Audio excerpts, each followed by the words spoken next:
Hello my dear friends. Today we're talking about planning and desk day.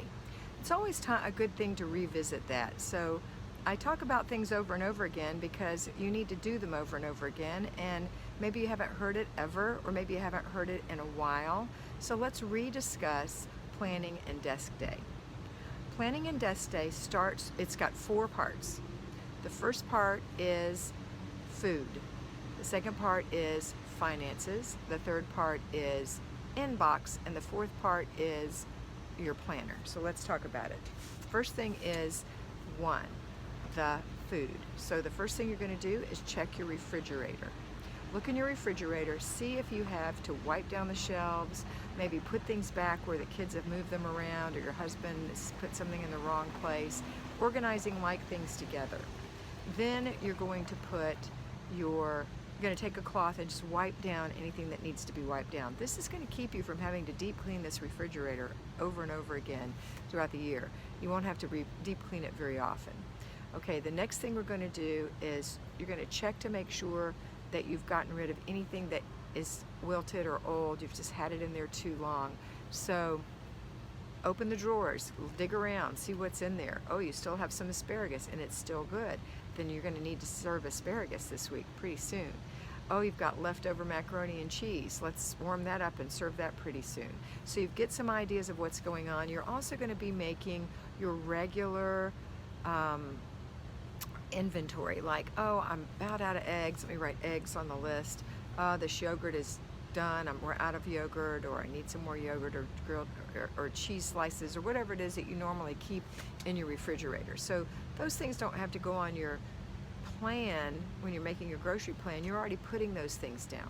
These are the things you always keep. Maybe you always have almond milk or whatever, and you're about out. So you take stock of what's going on. Now we're going to pull open the drawer. It might not be a drawer. It could be a door on the top, a door on the side, but you're going to look in your freezer and see what foods you have in there. If you've kept an inventory, you know, with Kimmy's planner, let me get it off of here. I'm sitting outside today. That's our Bama flag flying in the wind back there. But with Kimmy's planner, in the beginning of this planner, she's got a place for your inventory. So if you've had the time to inventory, and I hope that you have taken the time to inventory, you're going to have a master freezer inventory.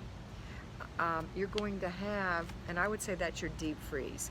Or for me, I don't have a deep freeze, so instead I keep things that I want to keep in my freezer written down in my master freezer inventory.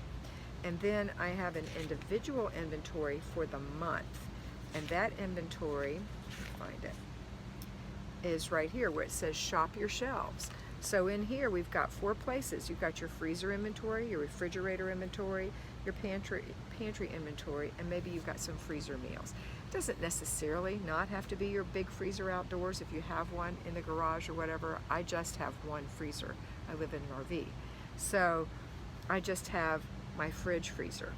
But look at your freezer inventory instead of digging through the drawers. If you've been keeping track, and that's the key, when you serve something out of your freezer, in my opinion, you need to make a little X and say it's gone. So if I had 1 thing of cottage cheese and my cottage cheese is now gone, which it is, and I didn't do this myself, instead of I have a little line like that, a little diagonal line, I put another one so it makes an X and it says you need to get cottage cheese because it's gone. The same with my sour cream. So when you're going through your freezer, you're going to mark out that you used certain things. So I don't have any more tilapia. I've got 1 tilapia fillet left. I've got a new bag of chicken tenders. I've got, I forget, we just put it in there yesterday. I didn't put it in here yet, that we've got some more, except that many servings of chicken thighs. I've got 1 more serving of boneless ribs. I've got 4 servings left of pork loin chops, etc. So you're going to be able to say, these are the things I have, if you've been marking them off. If you haven't, go back and mark them off, and then look and see what you have and figure out what you can serve. If you don't have Kimmy's planner, I hope you get it soon, but if you don't have it, then I recommend that you either create something like this or get it. She has a place for meal planning ideas. So these are meal planning ideas for the month of September that I have in here, and basic things that I might need to buy if I were to make these things. Doesn't mean that I'm going to make all of these things. It means that I have a plan to make some of these things. On the weekly when I do planning and desk day, I'm going to put down the menu items I do want to make. And so I'll be able to go here and pick out the foods that I wanted to make and know what kind of foods I might need to buy if I do that. And also I put a note on where these recipes are located over here on the next page. So it's planning and desk day starting with food, and this is the beginning. The next thing you're going to do after you figure out what you're going to serve and making sure you have lunches and breakfasts and snacks is you're going to make your grocery list based on what you don't have. So if you don't have broccoli, it goes on the grocery list. Maybe that little list on the fridge you're taking down and creating that list. Or maybe you're making a new list, then transfer that information on there. So you need eggs, excuse my fingernails. You need eggs, I know you noticed. You need milk, you need yogurt, whatever. Put that on your grocery list. Also, besides food items, think of the non-food items you need. Check and see, do you need toilet paper? Do you need paper towels? Do you need detergent, softener, Mrs. Meyer's, if you're buying that at the grocery store, what do you need? Put it on your list. Diapers, etc. So then you're going to make your actual list. So you can go online and make that list online with like Walmart or Kroger or wherever you live, and you'll get an estimate of how much you're going to spend.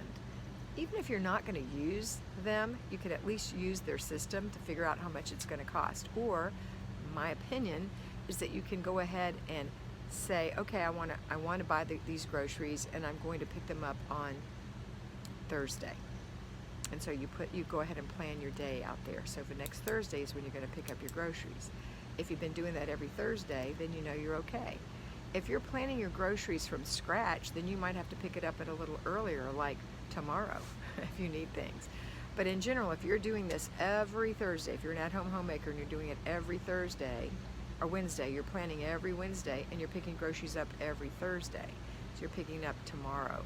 But if you're doing it on Saturday or Sunday afternoon, rather, if you're a payroll homemaker, then you might want to arrange to pick them up on Thursday on your way home, and you have groceries to keep you till then, okay? I hope you follow that. Basically, make a plan, make sure you have food until you get more food. And now you're going to look at your budget. So we're going from food to finance. Finance, look at your budget. How is my grocery list falling within my budget for groceries for the week? Do I need to edit that? Let me go in and see if I can change a few things. I'm spending too much money. Or yay, I didn't spend as much money as I thought. I'm going to have extra money. Okay, so that's part of your finance. You're also going to look at your checking account online and just to see how you're doing. Is everything coming out that's supposed to come out automatically? Did something not come out? Do you know what's supposed to come out? Have you written it down? I hope so. Because sometimes there might be something that didn't come out or something that came out twice. Make sure you're looking at that. And then at the rest of your finance is that you're looking at your budget for everything. You're looking at your checking account for everything. You're paying any bills that you have to physically pay, either online or you have to write a check. I hope you're not doing that anymore. But if you are, that's your call. But make sure that everything's being paid on a regular basis. You're looking at it every week. And then you're going to your savings accounts and making sure that they're okay and that you're on track with those. So that's finance. The third step is going to be your inbox. That's the inbox on the place that you pay your bills, your desk or your kitchen counter, wherever you keep your inbox. And that's during the week as things accumulate. Your kids need something signed. You need to call the light company. You need to pay an unexpected bill. Whatever it is, you need to file this tax receipt. They're in your inbox. Maybe you've been going through your collection of papers an inch a day, and you've gotten a little bit in there that needs to be filed, so, or paid or whatever. So take your planner and write down anything that needs to happen this week. So if you're a payroll homemaker and you're doing this on a Sunday, you can't exactly call the light company today. So plan it in your planner of when you're going to call them. and then go ahead and pay any bills that need to be paid, etc., and file anything that needs to be filed. So that's step 3. Step 4 is your actual planner, and that's taking your planner and planning out for the next week. So now you're going to look at it and you're going to say, what is the month at a glance saying? Oh, I've got a chiropractor appointment next Wednesday, so let me put that in red on this week at a glance that's coming up, and I've got this 8:45 chiropractor appointment, or I've got a 6 p.m. football game. I put the things that are out of the house in a bright color so I'll see that on my weekly spread. Okay? Then if you're going to be out of the house and not able to do things, like either you're working outside of the home, or you are going to the hospital to visit someone, you've got it already planned, or you're taking care of your mother a couple hours a day, then I always take this and put a little box like this and put those hours in it. Now for me, I work every day from 10 to 4, so it goes across, and on Saturday, 10 to 12. So I know I'm not going to be able to do anything during those hours. Even though the hours really are big, I just put in a little box like that so it doesn't take up much room. So I have room to write other things. Okay? So do that and plan out your day. Plan out your zone. What are the 4 things you're going to do in your zone? Put it in the zone area. And the one I'm looking at right now for this week says Zone 3, bathroom, and I've got my 4 things I'm going to be doing this Saturday in my zone. If you're an at-home homemaker, you're doing it 4 days a week, Monday, Wednesday, Thursday, Friday. Check and see if, write out, what the things are that you want to make sure you're doing every morning and every evening, under morning and evening routines, and then mark those off every day. Make sure that your menu is written down on the side. So plan out your week. That's ideal, and it's actually important. It is your biggest tool, is to use your planner. So that's planning and desk day. It will take you on average about 2 hours. That's why I want my payroll homemakers to do it on a Sunday afternoon when it's quiet and calm and you can have some time. It's a peaceful, calm thing to do. You can't be doing this while you're harried and sidetracked. You have to sit down and get your brain together and do this. You might have to split it up into 4 one-hour sessions, 4 30-minute sessions. If it's brand new for you, it might take longer than 30 minutes per session. But in the long run, I want you to be able to do it. If you're an at-home homemaker, I'd like you to do this on Wednesdays. I'd like you to do it either in the early afternoon or in the morning, depending on when you have quiet time. But in the beginning, you might have to split it over 4 days. And that's okay until you can get it together. And when you're doing it every week, it'll take you less and less time. Okay, that's it for today. I hope that I answered your questions about how to do planning and desk day. And I hope that you always remember to be beautiful, because you are beautiful.